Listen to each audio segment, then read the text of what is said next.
అందరికీ నమస్కారం. శ్రీనివాస్ చెప్పే కథలకు మీ అందరికీ స్వాగతం. ఇప్పుడు మనం వినబోయే సీరియల్ నెరజాణలు మగధీరులు 9వ భాగం. రచన మాదిరెడ్డి సులోచన గారు. సరే, అప్పుడప్పుడు వస్తుండబోయి అందరి దగ్గర సెలవు తీసుకుని చంద్రబాబు వెళ్ళిపోయాడు. ప్రమీల బయటకు వచ్చింది. నాన్న, మీ విద్యార్థి బాప్రే యమ స్పీడ్గా మాట్లాడతాడు. గుండెల మీద చేతులు ఉంచుకుంది. అతనంతే. అతను విద్యార్థిగా ఉన్నప్పటి అనుభవాలు గుర్తుకొచ్చాయేమో నవ్వుకున్నాడు చైతన్య. విజయ చైర్మన్ గారింటికి వెళ్ళటానికి ప్రయాణం అవుతోంది. లత కాస్త బిడియంగా భయంగా తిరుగుతోంది ఇంట్లో. ఇక విజయ ఎన్నడూ ఆశించలేదు నెల తిరిగే లోపల తనకు ట్రాన్స్ఫర్ వస్తుందని. ఆర్డర్ చూసుకుని ఆనందంతో గంతులు వేయాలనిపించింది. ఎందరో 3-4 సంవత్సరాలుగా ప్రయత్నం చేస్తున్నారు. ఎవ్వరికీ ట్రాన్స్ఫర్ రాలేదు. సరిగదా జిల్లా పరిషత్ అధ్యక్షుడిని తిట్టుకుంటారు. మీ ఇళ్ల దగ్గరే స్కూళ్ళు పెట్టిస్తాను అని హేళన చేశారు. ఇక మీదట ట్రాన్స్ఫర్ అన్నవారికి ఉద్యోగం ఇవ్వను, అందరూ సిటీకే కావాలనుకుంటే ఎలా అని మాట అయినా వినలేదని ఎందరో కంప్లైంట్ చేశారు.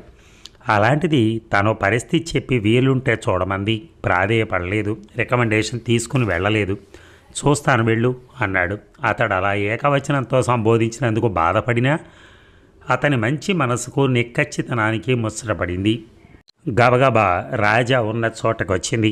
నాకు ట్రాన్స్ఫర్ అయింది సంతోషంగా చెప్పింది. ఆ సంగతి మొదట నాకే తెలిసింది. ఓ అవును కదూ, ఏమిటి మీరు అంత డల్గా ఉన్నారు? మీరు హుషారుగా ఉండి నేను డల్గా కనిపిస్తున్నాను అంతే. నిజంగా నాకు చాలా హుషారుగా ఉంది. నేను ఊహించనైనా లేదు నాన్నగారికి సగం బాధ్యత తీరిపోతుంది. మన హెడ్ గారు మాత్రం చాలా విచారిస్తున్నారు. ట్రాన్స్ఫర్ క్యాన్సిల్ చేస్తానన్నాడు. నేను మీ నాన్నగారి పరిస్థితి వివరించి కోరి చేయించుకున్నారని చెప్పాను. రక్షించారు అంది. సాయంత్రం వరకు వార్త అంతటా వ్యాపించింది. అందరూ విచారం వ్యక్తపరిచారు. ఒక్క శ్రీదేవి మాత్రం ముఖం తిప్పుకుంది. మర్నాడు సీనియర్ విద్యార్థిని ఇంటికి భోజనానికి వెళ్ళింది. వాళ్ళు భోజనం అయ్యాక బొట్టు పెట్టి ఓ రవికెల గుడ్డ పెట్టారు. లాంతరు తీసుకుని పంపించడానికి వచ్చారు. టీచర్, మళ్ళీ ఎప్పుడైనా మా ఊరు వస్తారా? తప్పక వస్తాను. కొద్ది దూరం నడిచాక బ్యాటరీ లైట్ పట్టుకుని వెళ్తున్న రాజమల్లారెడ్డి కనిపించాడు. మీరు ఇటు వచ్చారా? రోజు ఇటు వాకింగ్కి వస్తాను. ఐసీ, ఇక మీరు వెళ్ళండమ్మా, రెడ్డి గారి ఇంటి వరకు వస్తారు. ఆమెను వెంబడించిన విద్యార్థిని ఆమె తండ్రి వెనుతిరిగారు. ఇద్దరూ కాస్త ముందుకొచ్చారు. పచ్చ జొన్న చేను వెన్నెలలో అటు ఇటు కదులుతోంది. ఇంత వెన్నెల ఉండగా టార్చ్ ఎందుకు? కొన్నిసార్లు ఈ వరాల సందుల్లో పురుగు పుట్ర ఉంటాయి. ఒక్కసారి టార్చ్ వెలిగిస్తే దారికి అడ్డంగా ఉన్నవి లోపలికి తప్పుకుంటాయి. ఓహో, మళ్ళీ ఇద్దరూ మౌనంగా నడవసాగారు. మాట్లాడకుండా నడుస్తున్నారేమిటి? ఏం మాట్లాడమంటారు? మీరు దూరంగా ఉన్నప్పుడు ఎన్నో మాట్లాడాలనుకుంటాను, కానీ దగ్గరకు రాగానే మర్చిపోతారు. మీకు టీచర్లాగా అనిపిస్తాను కదూ. నవ్వుని బిగబట్టింది. ఈ బండ మీద కాసేపు కూర్చుందామా?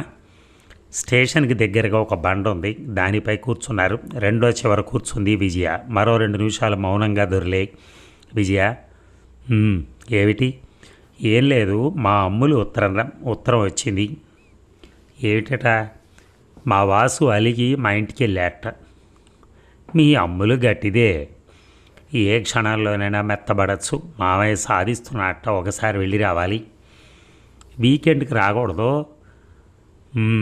అన్నాడు చందమామ కాంతికి వెలవెలబోతున్న చుక్కలను చూస్తూ. చూడు రాజా, చెప్పు అని ఆశగా చూశాడు. విజయ చెప్పలేకపోయింది. ఒక్క క్షణం అతన్ని చూసి తలదించుకుంది. అతను ఆ కళ్ళల్లో ఏం చదివాడో కానీ కాస్త ముందుకు జరిగి ఆమె చేతిని తన చేతిలోకి తీసుకున్నాడు. ఉత్తరాలు రాస్తావా? జవాబిస్తావా? మృదువుగా చేయి లాక్కుంది. ఆమె ప్రశ్నకి ఎందుకో పక్కన నవ్వాడు. ఆమె లేచింది. చాలా రాత్రి అయింది, వెళ్దాం పదా. అతను లేచాడు. ఇద్దరూ లేచారు. ఇద్దరికీ ఎన్నో మాట్లాడాలనుంది కానీ మాట్లాడలేకపోతున్నారు. ఇల్లు చేరగానే తలుపులు తీసింది విజయ. ఇంటి వారేదో గోలగా వాదించుకుంటున్నారు. మంచినీళ్ళు కావాలా అన్నాడు. మంచినీళ్ళు ఇచ్చింది. రాజా, నాకు కొన్ని బాధ్యతలున్నాయి, అవి పూర్తయితే కానీ వివాహం గురించి ఆలోచించలేను. మంచిది అన్నాడు. చిన్నగా నవ్వి అతను వెళ్ళిపోయాడు. మర్నాడు బడిలో వీడ్కోలు పార్టీ ఏర్పాటు చేశారు. హెడ్ మాస్టర్ ఆమె పనితనాన్ని కొనియాడి ఒక కర్తవ్య పరాయణురాలైనటువంటి టీచర్ని దూరం చేసుకోవటం విద్యార్థుల దురదృష్టం అన్నారు. కొందరు విద్యార్థులు లేచి విజయ అంటే తమకెంతో ఇష్టమో చెప్పారు. మరో ఇద్దరు సీనియర్ టీచర్లు లేచి ఆమె స్నేహశీలతను పొగిడారు. వారందరికీ తగు రీతిన జవాబు చెప్పాలని లేవబోయింది విజయ. శ్రీదేవి లేచింది. సార్, నాకు 2 నిమిషాల సమయం ఇస్తే. ఆలస్యమైంది. హెడ్ మాస్టర్ తప్పించుకో చూశాడు. నేను మాట్లాడేది పెద్దగా ఏముండదు సార్, వారిని మాట్లాడనివ్వండి, విజయ అంది. సరే, ఇప్పుడు శ్రీదేవి గారు మాట్లాడతారు, హెడ్ మాస్టర్ అనౌన్స్ చేశారు. శ్రీదేవి స్టేజి మీదకి వచ్చింది. సోదర సోదరీమణులారా, నాకు మాటలతో ఆడుకుంటూ చమత్కారంగా మాట్లాడటమే తెలుసు, మీరు అన్యదాగా భావించకూడదు. విజయ టీచర్ అంటే నాకేమీ ఈర్షా ద్వేషాలు లేవు. ఇంతగా అందరూ పొగడడానికి అనర్హురాలని నా భావన. ఇది పంతులను గుర్తించే కాలం కాదు. 10 సార్లైనా క్లాసు బయట నిల్చుండి పాఠం విన్నాను. నాకేం ప్రత్యేకత కనిపించలేదు.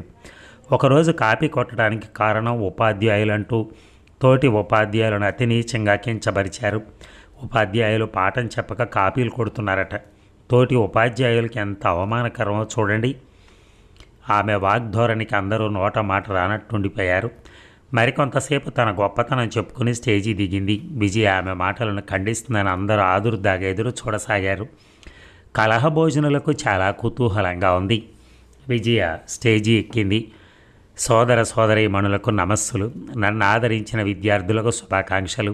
నేను ఈ ఊరు వస్తూ ఎంత భయపడ్డానంటే మాటలతో వర్ణించలేనిది. విద్యార్థుల ఆదరణ, హెడ్ మాస్టారి మంచితనం, నా తోటి టీచర్ల సహకారం నన్ను నిలద్రొక్కునేలా చేశాయి. ఒంటరిగా స్త్రీ బతకగలదు అన్న ఆశను కలగజేశాయి. ఈ బడిలో పనిచేసిన కాలం నా జీవితంలో ఒక మధుర స్మృతిగా మిగిలిపోతుంది. మీ అందరి సహకారానికి ధన్యవాదాలు. 2 నిమిషాలు మాట్లాడి కూర్చుంది. కొందరు మొహాలు చూసుకున్నారు. శ్రీదేవి విజయ దగ్గరకు వచ్చింది. మీరు చక్కగా మాట్లాడారు, గడుసుగా కూడాను, థ్యాంక్స్ అంది. ఆ తర్వాత అందరి దగ్గర సెలవు తీసుకుంది. ఆ క్షణంలో అవమానించిన వారికంటే ఆదరించిన వారే గుర్తుకొచ్చారు. చెమర్చిన కళ్ళు ఒత్తుకుంది. గదికొచ్చి సామాను ప్యాక్ చేసుకుంది. విద్యార్థులు ఇచ్చిన పెన్ సెట్, ఉపాధ్యాయ బృందం ఇచ్చిన టైం పీస్ని జాగ్రత్తగా దాచుకుంది. ఇంటి వారి దగ్గర వీడుకోలు తీసుకుని సామాను కూలీ చేత మోయించుకొని స్టేషన్కి వచ్చింది. బండి అరగంట లేట్ అని చెప్పారు. నువ్వు ఉంటావా, వెళ్ళిపోతావా అబ్బాయి? మరి నేను వెళ్ళిపోతే సామాన్లు ఎవరు చేరవేస్తారు? నేను వేస్తాను కానీ వెళ్ళు. అతనికి కూలి ఇచ్చి పంపించి వేశాడు రాజు. అరే, మీరొచ్చారా? విజయ కళ్ళు వెడల్పయ్యాయి. వచ్చాను. నువ్వెంత పిరికిదానివని అనుకోలేదు విజయ. ఎందుకు? శ్రీదేవి గారికి జవాబు చెప్పలేదే. ఆవిడ తనలాంటిది లేదని విర్రవీగిపోతోంది. కొందరు నిజమైన పిచ్చివారు ఉంటారు, మరికొందరు మంచి ముసుగు కప్పుకున్న పిచ్చివాళ్ళు ఉంటారు రాజా. వారిని నెగ్లెక్ట్ చేయటమే మంచి మందు. ఏమో అన్నాడు. తన గొప్ప అనుకుని చాటుగా నా క్లాసులు వింటానని చెప్పింది. అభిమానం గల టీచర్కి అంతకంటే అవమానమే ఉంది.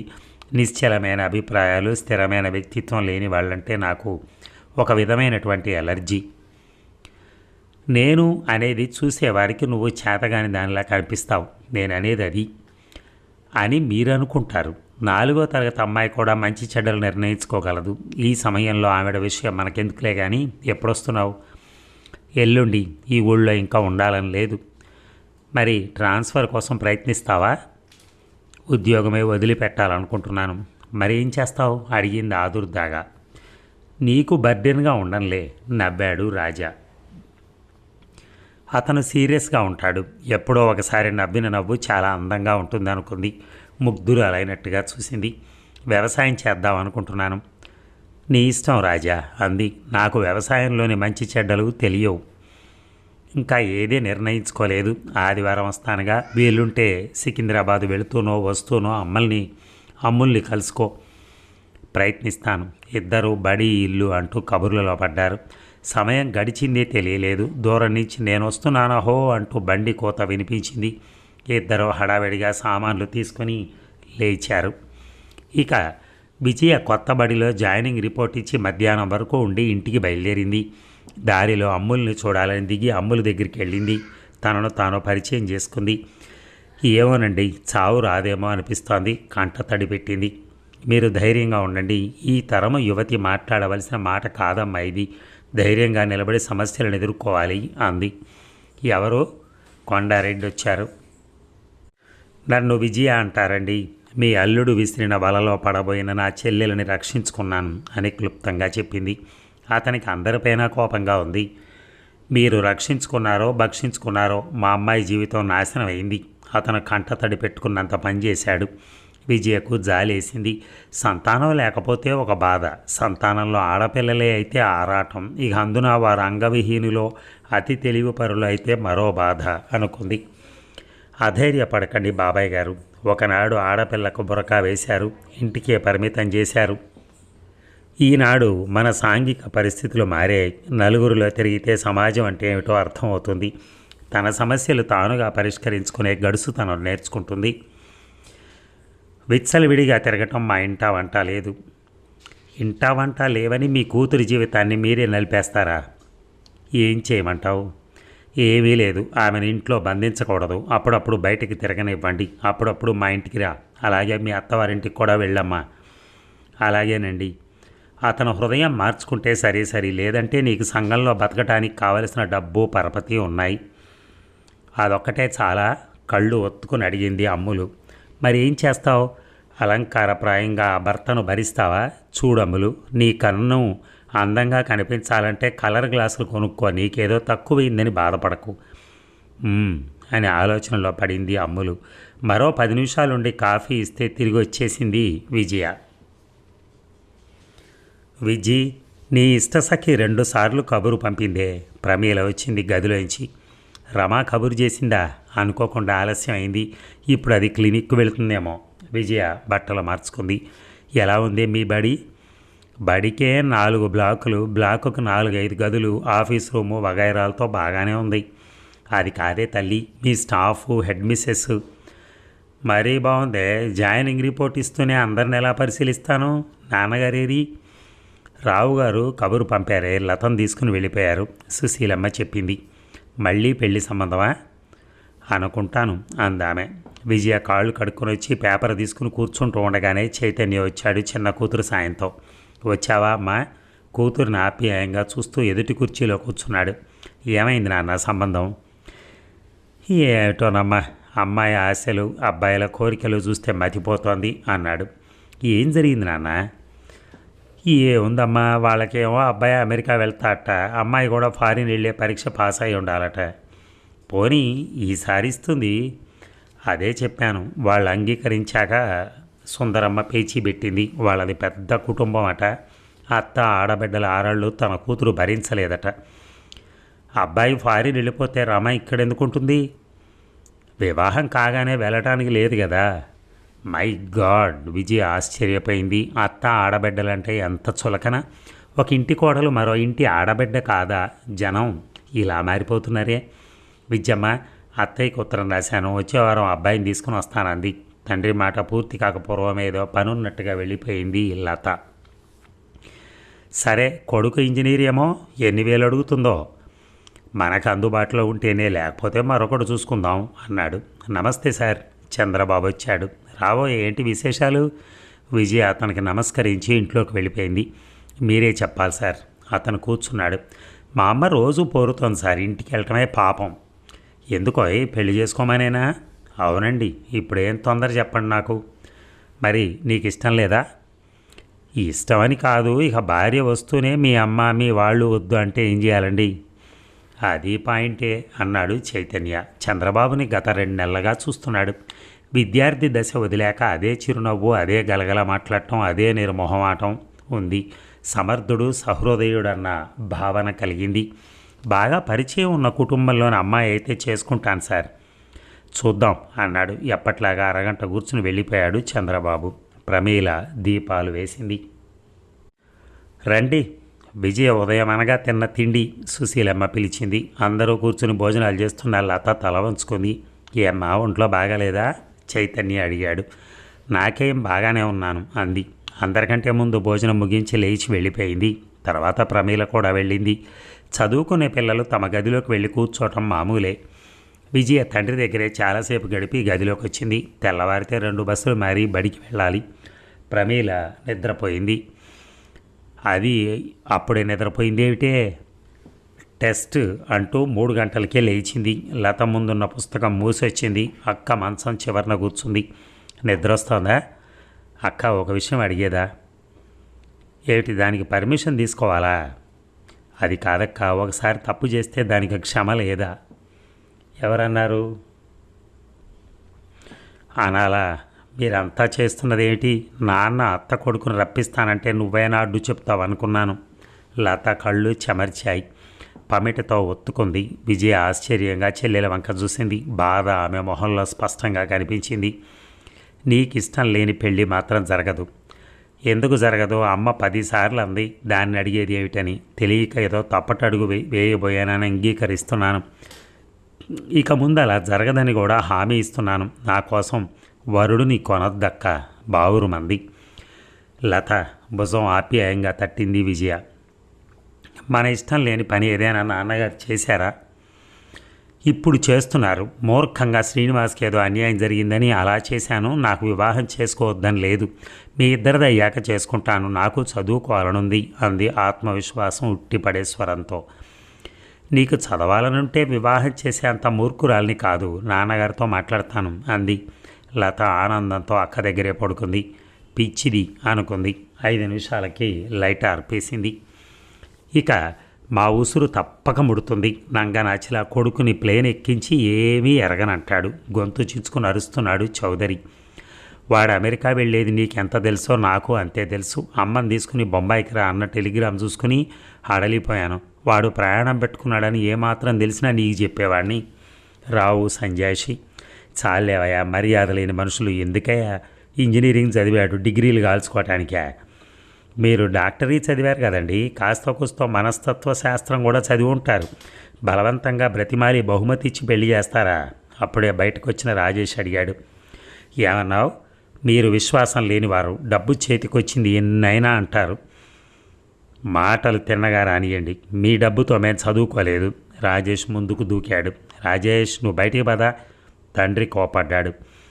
ఎందుకు వెళ్ళాలి నాన్న? ఆయన మాటలు చూడు. అసలు ఏం చూస్తాడు? 1,00,000 రూపాయలు క్యాష్ తీసుకుని వెళ్ళాడు. నీకేం నొప్పైందోయ్? చౌదరికి మండిపోయింది. ఎందుకు ఇవ్వాలి? ఆవేశంగా రాజేష్ ముందు కురికాడు. రాజేష్ తండ్రి చేపట్టుకున్నాడు. ఎందుకు నాన్న ఆయన అన్న మాటలు మనం భరించటం?